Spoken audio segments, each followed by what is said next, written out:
This is Clark the Knife, and this is the Tactile Knife Company Maverick. My goal is to make the most helpful knife reviews here on YouTube, and I'm going to go through this review in three sections. First, talk about some specifications, what this knife is, what it isn't, give you an overview of the knife tip to tail. Then I'm going to talk about what I like, what I don't like, what I feel neutral about, and then we're going to close with a score that summarizes how I feel about the knife. One quick note on this one, I have done a separate review on the G10 version. It should be posting just before this one. My thoughts on the G10 and the titanium version of this knife differ enough that I believe that they deserve separate reviews. I'm also going to have a separate video just talking about the various versions of the Maverick, how they compare, and which ones I recommend and why. With that said, let's get into this. So, the Tactile Maverick here in titanium is a $349 USA made knife. It is made by Tactile Knife Company, the same company as Tactile Turn Pens, in their factory down in Texas. Tactile Knife Company is also known for the Rockwall in both its flipper and thumb stud forms, the Bear, their slip joint, more recently the Chupacabra, this year the Archer at an even higher price point, and then a handful of fixed blades, the Osprey, the Dreadeye. I'm probably missing one or two others. They're also the same company that makes Tactile Turns, bolt action, and side click action pens. I've owned a bunch of Tactile Turn pens. I've been a fan of the company for a long time, and I've tried out a range of their knives. I believe I've got reviews already of the Rockwall and the Chupacabra, and I have owned a Bear. So a lot of experience with this brand here. 3.5-inch blade on this, 0.09 inches thick on the blade stock, which is quite thin. That is thinner than a lot of your Spydercos. That's the same as something like a Benchmade bug out. It's the same as something like a Benchmade tagged out. That is what we generally call thin blade stock. This blade is made of MagnaCut. That is the only steel that the Maverick has been offered in. Quick note on that MagnaCut. If you read stuff online, you will read lots of reports that Tactile Knife Company has treated their MagnaCut soft, 58 to 59, something like that. That was in fact their initial spec. There was lots of pushback. Arguably, there was a good reason for that pushback. They listened, and they are generally heat treating their MagnaCut higher now. You would see the underperformance that you would expect from low heat treated MagnaCut in some of those initial blades, and more recent blades like this one are showing the performance you would expect from MagnaCut in both my experience and what it seems like experience from other people. So this seems to be well heat treated MagnaCut by this point. The knife is 8.18 inches long overall, 3.9 ounces in this titanium version, and like most bar locks, it is running on washers. Let's do a couple quick size comparisons here to give you a sense of what we're working with. A knife that's very similar, the Benchmade tagged out. Almost the exact same overall dimensions in titanium. The Tactile Maverick is, as you would expect, significantly heavier, but about the same blade length, about the same overall length, about the same blade stock thickness, though there is more of a distal taper on the tagged out, meaning it tapers more from the spine down to the tip, but they are similar stocks, at the full thickness here. So similar profiles in a lot of ways. Let's compare it here to the PM2. And you can see we are talking very similar in length to your PM2. 3.5 inches is a very common full-size knife size. So you're going to find a lot of knives out there in that 3.5-inch range. One knife that this feels very similar to in a lot of ways is your Benchmade 940. You can see very similar in overall profile. Obviously, they're both bar locks. Tactile's bar lock version here, and of course the originators, the Axis lock from Benchmade. Very similar handle length, very similar blade size. The 940 actually has a slightly chunkier blade and carries more of that thickness out to the tip than the Maverick, but they are about as thin in the scales, and most importantly, they both have these very skinny sorts of profiles where neither the blade nor the handle is all that tall. And so when you fold them up, They basically are sort of like sticks of gum. They don't take up that much space in the pocket. And if I do a comparison here to something like your PM2, you can see even though these are both 3.5-inch knives, you can just see how much more space something like the PM2 takes up in the pocket just because it is taller. And that's not even talking about the fact that it is a good bit thicker as well and still heavier. Or actually they're about the same weight. In some of the other versions, the Maverick is significantly lighter. These knives in these configurations are about the same weight. So let's go through what this knife is, just some of the features. We'll start with the blade. Again, we've got a thin blade stock here, only 90 thousandths, with a flat that takes that stock all the way out to about 2/3 the length of the blade, and then starts to taper toward that tip. You've got a rising flat grind here. It's not the steepest flat grind in the world. It comes down to what I would consider a sharp enough edge. This is a 17-degree edge that we've got on here, and you can see a relatively small bevel there, my 17-degree edge, but it's pretty similar to the factory edge from what I can tell. So this is a decently sharp knife, not screaming sharp like what you got from the tagged out here, which had this taller blade stock to drop all the way.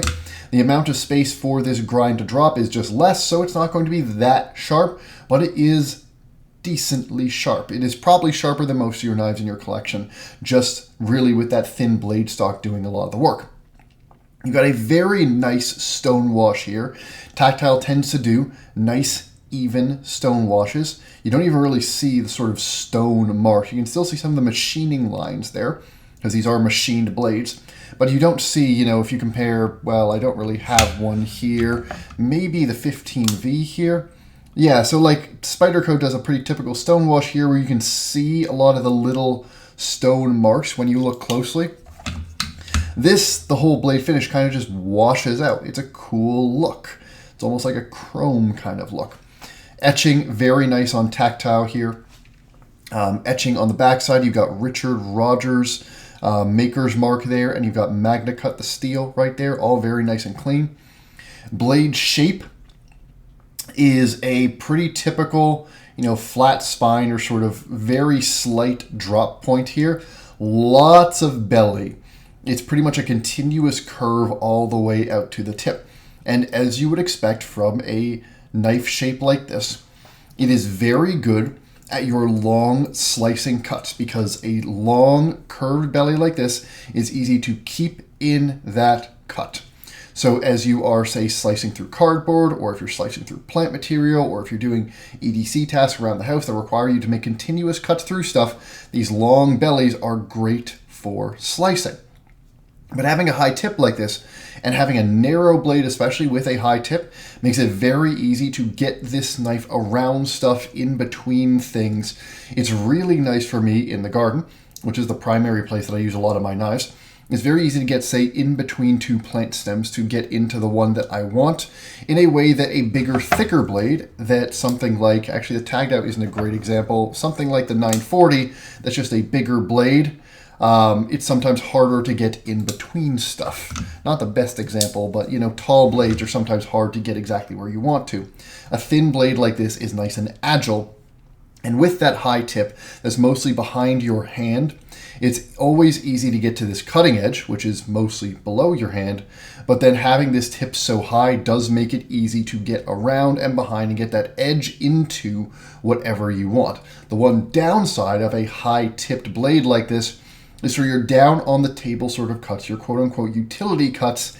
It is not going to be as effortless as something like a Wharncliffe or even something like a reverse Tonto here, where you just have to angle your wrist a lot less to get that tip down on the table. So that is the design choice. And that is, what Richard Rogers went with in designing this knife. And I mentioned it in passing twice now, this is a Richard Rogers design knife. I'll probably start doing some sort of maker profiles just to give a little background on these folks. I've still got to learn a little bit, but Richard Rogers is a very well-known custom knife maker. He is sort of in that tippy top echelon of custom knife makers. His work regularly goes for, $2,000, $3,000, $4,000 for his custom work. And he tends to have two things that really make his work stand out. One, he favors really clean and elegant designs. Like this one, there usually aren't any big, swedges or any sharp curves or anything like that. It's all very streamlined, very sleek. You see that design language here. And the other thing that Richard Rogers is known for is extraordinary levels of fit and finish. He has some of the tightest fit and finish in the entire industry, and the intricacy of some of his millwork is mind-blowing. Tactile Knife Company is a decent fit for Richard Rogers because they are very good machinists. And some of you might have experienced Richard Rogers' work before. Even if you haven't owned a custom, you might have owned his CRKT CEO or some of his other collaborations, or you might have even had his mid-tech SLUT, the Slim Utility Knife. And that was made by, I believe, Best Tech. That's been relatively popular over the last couple of years. But this is, to my knowledge, the first USA-made Richard Rogers collaboration at this level of fit and finish and this level of quality, which is starting to at least gesture toward the experience of having a Richard Rogers. It's nowhere even close to actually that insane precision you get from a true Rogers custom, but this level of fit and finish that Tactile can bring to this does really let some of Rogers' design shine. And there are lots of little design cues throughout this knife that show that this is a Richard Rogers design. Again, overall, it's a very sleek, streamlined profile, which sort of screams Rogers. Then you've got this tri-lobe here, which you see in a lot of places. You see it right here on the pivot, which is actually a tri-lobe. You see it on your bar lock release here, which is a really sort of relatively complexly milled piece. You've got a dome on top, and then you've got some milling lines all around there. It's a cool little piece that they milled a whole lot more. They made a lot more complex than they had to. You've got your pivot here, which is that same tri-lobe.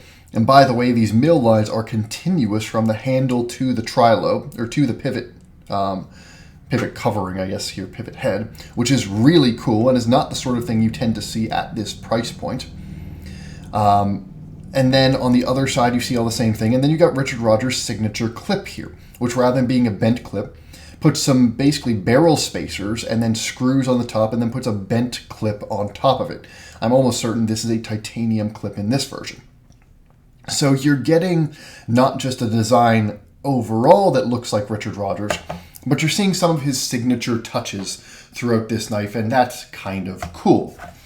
Which brings us to this handle. So this handle is, let's fold it up here, fully contoured titanium. You can see here a pretty significant contour on the titanium there. And Tactile turns signature tactile finish on here. And it is in fact tactile. This is between a micro milling pattern and a sort of full milling pattern.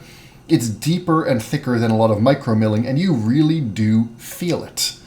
And it matches the contour the whole way around. You've got a gentle, elegant curve across the back here, a pretty gentle curve across the butt. Then you've got this big swooping sort of belly here for your hands to fit into, then a relatively large guard, and your back of your blade matches up pretty perfectly with that, that finger guard here. And by the way, this contouring comes down to some pretty narrow edges here. It's not super thin at its thickest point, but it does get pretty thin. You can see there next to the blade at the edges of this contour. So it's a pretty significantly, pretty heavily contoured knife. In terms of ergonomics, it's what you would relatively expect from a sort of a little bit chubby bellied but neutral knife with this contoured and highly textured handle design, which is, it is relatively neutral, but it still gives you some grip, it still gives you some control. And yes, I know my hands are a little bit dirty. I've been working in the garden all day today. Your hands sort of very naturally fit over this belly right here, and it does give you a little bit of traction. There is a little bit here. It's not a truly neutral handle. This curve helps keep your hand in place. Big old finger guard, so your hand isn't going to be sliding up. And this contour just lets it nestle very nicely into the palm, just like that, whether it's in your hands, in your knuckles, and you're gripping it like this, or further back in your palm grip like this. This is comfortable. And again, this does provide some texture. It's a little bit slick because it is a stone-washed titanium, but it provides more texture than you might think. But what's really cool about this handle in use is it ends up being a very well-designed neutral handle because of how easily you can move around this handle. So again, my primary use case for a lot of my knives is in the garden. And when I'm gardening, I want to be able to, if I'm doing a detailed cut, climb up on the knife, pinch the blade to make that detailed cut. Or I want to be able to pinch it here to, push a little bit but still have lots of control, be close to that edge. Sometimes I want to go all the way back here when I'm making, heavier, bigger cuts through this. This is also a grip that you use a lot for EDC. If you're breaking down your cardboard, you're often going to be using the knife like this, or pinching it like this. You can even pinch a little bit on the thumb studs here, though that's not so comfortable, but I've used it a couple times. The fact is, when I grab up on the knife here, I've still got 3 fingers on the handle. This curve works just as well for 3 fingers as it does for 4. The contouring still rolls nicely into my hand here, and I can pinch this blade quite securely. This grip works great. This grip works great. Pinched all the way up where I'm sort of posting on this finger guard here, this grip works great when I want to use it like a paring knife. Even like some reverse grip sort of stuff. I have used this once in a reverse grip when I was trying to push through things. Not phenomenal, but this grip works all right too. This is a neutral handle that is well designed, not just visually, where you've got a lot of nicely balanced curves and you got a very cohesive design where everything just sort of matches itself visually, which is what you would expect from Richard Rogers. But also, again, as you would expect from Richard Rogers, it's a very natural, neutrally designed handle that just fits well in the hand, sort of whatever way you try to use it. So there's a lot of positives about the ergonomics of this. Back spacers here are blue. Blue anodized, matches the anodization on the pivot. And again, you've got your clip here, and this pivot here is accessible only from one side. Last thing, this is a bar lock. And the action on this one is pretty nice. The detent, again, the detent is caused by that Omega spring in here, and this is using an Omega spring, is stiffer than most Benchmade's.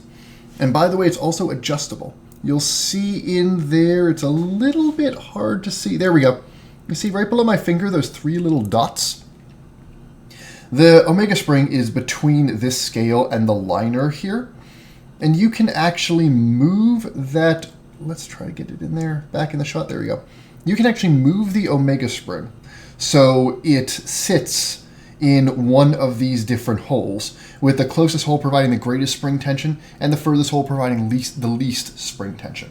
So you can adjust how much of a detent you want on this knife. Do you want it to be firmer or looser? And you can adjust how much pull, how much resistance this will have on the pull. That is cool. Kind of reminds me of like a micro adjust on a watch in sort of the way that they implemented it. In the default setting it shipped from the factory in, it's got a nice detent. There's a decent amount of resistance here. Still easy enough to overcome. Still not crisp and snappy like what you would get from a liner lock or frame lock detent. But it's better than a lot of other bar locks. I would put it as slightly more satisfying on the open than a lot of Benchmade's. I like it much better than a lot of my Hogues. And then here you've got a pretty slightly above average spring tension here on your axis bar, your bar lock bar. And this one does drop shut when that bar lock is released. It did take a little bit of tuning, a little bit of work to get it to drop shut. I've added some KPL to it, but by this point the knife does drop shut, which is cool. So that's sort of your overview of the knife. Now let's go through in detail the things that I like, the things that I don't like, and the things I feel neutral about. So, likes, the design of this is inspired. And by that I say this is a knife that doesn't really look like anything else in the market, and it's very cohesive with all those little details like this tri-lobe reoccurring everywhere throughout the whole design. The way the curves all just sort of nicely match the extent to which this is a contoured handle. Even adding little things like that adjustable detent on your axis lock. There was a lot of thought put into the design of this knife. This was not something where Richard Rogers just pushed out a design and Tactile just executed. They put the time in, and they put more thought into making a knife that is both visually appealing and nice in the hand, nice to use, and they deserve credit for that. It really is showing why having a designer like Richard Rogers at the helm, especially for a brand like Tactile that is really a machining first, they are a machine shop first and a knife designer second, and I think we've seen that in a lot of their designs. Their best designs tended to be ones where they've collaborated with another experienced knife maker, and frankly, Koenig has done the same thing. Like, they're not the only ones doing this. But there's a lot of thought, there's a lot of inspiration in this design. They pulled it off really nicely. The carry profile of this knife is really good. This folds up into something that is like basically the size of a couple sticks of gum. It is very thin in this dimension. It is very thin in this dimension. And so even though this knife is 3.9 ounces, which is sort of what you would expect from a full titanium knife that, by the way, has not that much internal milling because it's got full liners there. Again, as I said in my other Maverick review, not quite sure why they didn't mill out the insides more, but Tactile just doesn't seem to do that. But the fact is, because this is such a slim object, and also because it's a rounded object, there's no sharp edges here, this sits very neatly in your pocket. It is easy to forget that it is there because it just takes up so little space. Slim knives lead to a very nice carry experience, even if they're a little bit heavier. I was carrying this one all day today, in addition to carrying it for a number of days before, and there were various times that I literally forgot it was in my pocket. Like, I had to check my left or right pocket to remember which pocket I was carrying my knife in. And that's awesome for a 3.9 ounce knife with a 3.5 inch blade. So the carry profile, really good. This blade shape is a really nice all-around utilitarian blade. It will struggle with the one sort of cut that a Wharncliffe is really good at, which is you're down on the table, drag cuts. But having a thin blade stock here with a tough steel like Magna Cut and, a thin enough edge, and then this long belly and high tip, this is a blade that is very easy, very effortless to use, and you combine that with the ergonomics here, which frankly I probably should have put over the appearance as my fourth positive. But anyway, you combine that with the very natural ergonomics, and this just becomes a very effortless, easy knife to use. It has been a great user. It has been a knife that very much has not been just pretty. It's been one that has been a pleasure to carry, to use, to bring around with me. There have been very few times that I have been frustrated or wished that I had another knife in my pocket when I was carrying this one. And there have been some times that it has been just right for the task. And I will say the appearance of this titanium version with the sort of catching the light that you get from the stonewash finish and this tactile finish, the nice finish they had on the blade, the way that these milling lines are consistent through the pivot, all those little flourishes, the contouring and the way that that adds to the visuals here. This is just a very nice looking knife. And as I mentioned toward the start, this is the sort of knife that really does justice to a Richard Rogers design and at least starts to gesture toward the kind of almost jewel-like status and that jewel-like, that almost artistic sort of feel that you get in his customs. This isn't anywhere close to that, but you're starting to get in this direction with something at this level of execution and this level of sort of machining complexity, which is cool. Again, it feels right for a Richard Rogers collaboration, and it does make this just a very cool looking knife to have to hold to carry. The action is solid. It's a neutral. As I showed, you know, this will drop shut now. It's not the most free dropping knife you can think of, but it is smooth. You know, give it a good shake and it'll drop pretty quickly. I do like the detent break on the opening. I find that pretty satisfying, and I like that it's a relatively stronger pull on your bar lock there. I will say it wasn't the smoothest knife when I first got it. It did require some KPL and some breaking in to get to this point. And even then, the action isn't the best bar lock action that I've handled. I still like some of Benchmade's best actions better than this one. And, you know, I've handled a couple other bar locks that are even better than this one, but it's solid. The one negative that I have to mention, and it has not been my personal experience, but I do feel obligated to mention it, is consistency, which Tactile has had an issue with. There have been some instances of this knife that have been put out with blade play, where you've had up-down blade play. Never left-to-right blade play, but up-down. Mine does not have it, but some have. As I mentioned before, some early versions of this knife had soft-treated Magna Cut. And when you treat Magna Cut soft, you lose a lot of that edge retention. You don't gain that much in toughness. The steel just doesn't quite perform like people expect from Magna Cut. All of these issues, I asked Tactile about some of them directly on Instagram. And they mentioned that they are both aware of them and have been addressing them. And I have by this point, and as I'll show in my other video where I go through the Maverick as a sort of model in general, I've got 5 Mavericks, including both some very early ones and some more recent ones. This is one of the more recent ones, and I've had no issues with this one. And I've had no issues with any of my Mavericks except for the single earliest one that I own.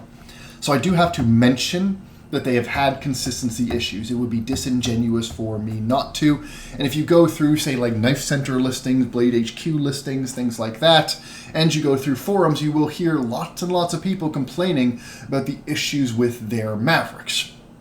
But what you will see also is that most of those people either bought their Mavericks very early or bought them on the secondary market and may have bought them from somebody who bought it very early.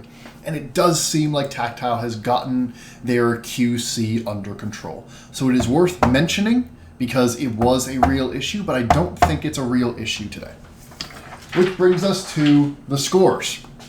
And this is a knife that is going to score very, very well, because there is a lot to like here.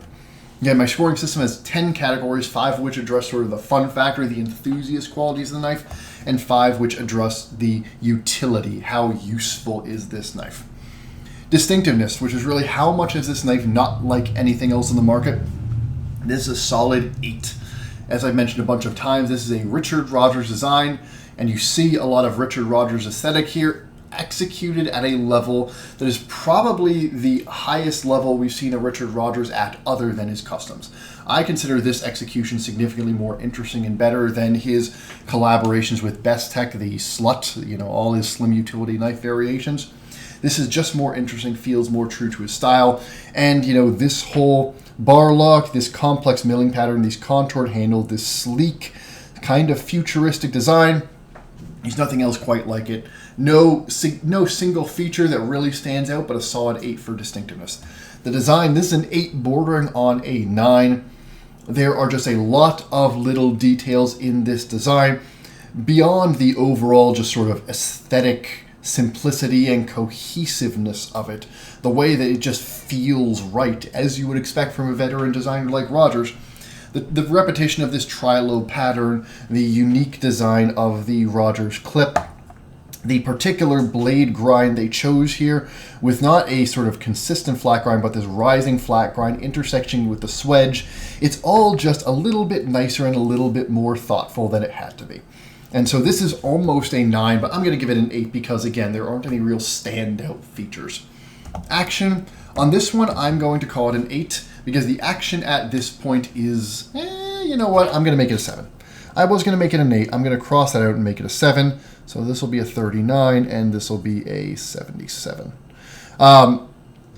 It's very good now. This is a very good bar lock action, but I got to give it a 7 because 1, it wasn't great when it got to me, and 2, the best part is this opening action. You know, the resistance here, this pop, and that the acoustics are very nice, very satisfying. The closing action, a little bit less so it feels like a 7. Fit and finish is an 8. There's nothing, Tactile, they're machinists first. That's their bread and butter. There is nothing extraordinary that they are trying to do here. This is a very cool, contoured, heavily milled handle, but it's no more ridiculous than anything you see with like a Hinver titanium scale or something like that in terms of the level of complexity that they're doing here. It's not like this is really like it's an equivalent to a Koenig or a Grimsmo or something like that in the level of precision you're getting, but certainly for the $350 this is selling for made in the USA, this is a really nicely done knife. All of the tolerances are quite tight. You look at how this pivot fits. You look at, again, the blade finishing here, how that plunge is done, how all these transitions are done. It's just a very nicely finished knife. Nothing exceptional, but a solid 8. And the cool factor, again, a solid 8 here. The design is really driving most of this cool, but it works really well in this stone-washed titanium finish with those couple blue accents. It really shows, it plays with the light a lot more. It matches the blade nicely. It's got that futuristic vibe to it. It is just a cool design. You combine that with the fact that it is still a useful blade. This is a fun knife to have on you. It's interesting, it's distinctive. It's got a satisfying weight to it. 3.9 ounces isn't too heavy. But it is, it feels nice in the hand. It feels like you've got a nice substantial object. And by the way, that handle heaviness does help with ergonomics quite a bit. It feels very secure in the hand. So I'm going to give it an 8 in cool factor, which gives a 39 points for fun factor, which is a very high score. And then utility. Cutting performance is an 8. This thin blade stock and this very nice blade shape are doing most of the work on that cutting performance. Again, not the steepest grind in the world. It's not like it comes down to a screaming sharp cutting edge, but because of the ergonomics being so good and because that blade stock being so thin and this blade grind being such a natural and traditional blade shape, it does most things really well. I will say the cutting performance on this is as good as you need it to be for virtually everything without being a slicing machine. But you will generally be happy and borderline impressed with the slicing performance of this knife.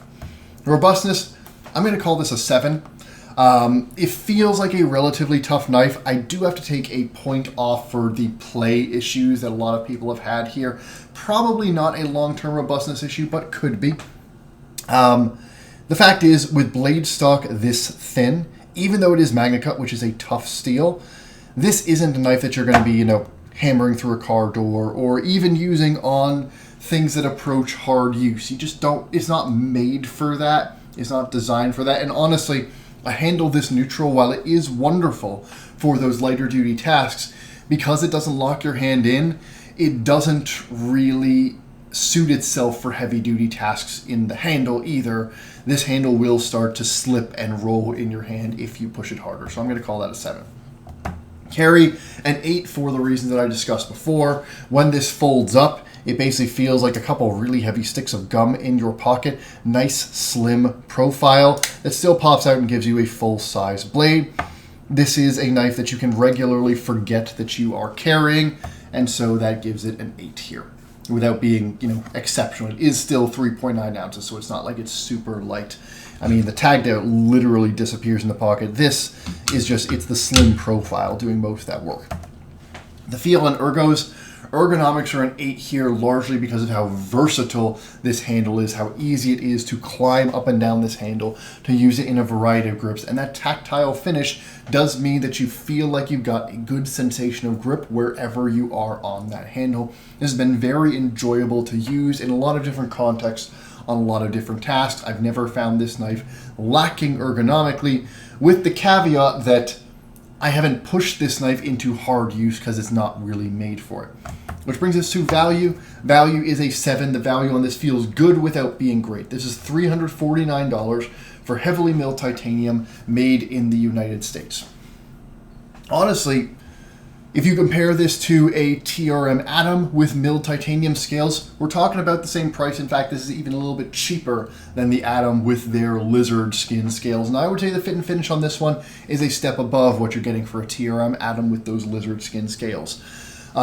Most of the other stuff made in the USA that is doing this level of complexity in the milling, I mean, you've got to go up to a Hinderer titanium knife or something like that, which is, when you're talking Hinderer full titanium, you're talking a $500-$600 knife. So $349 still a lot for a knife in general, but especially considering that Richard Rogers is getting his cut here, I don't see anything wrong with the price at $349, given the level of execution that you are getting here, if you care about made in the USA. I absolutely do, and I think that should be factored in when you're talking about price. I'm going to call this a 7. So 38 points for utility, which gives us 77 points overall, which is going to make this one of my highest scoring knives. And it's one of my highest scoring knives because it's just a really good knife. This is, I think, Tactile's best knife design so far. I like this better than the Chupacabra. I like this better than anything that came before. It's the benefit of them using an outside designer.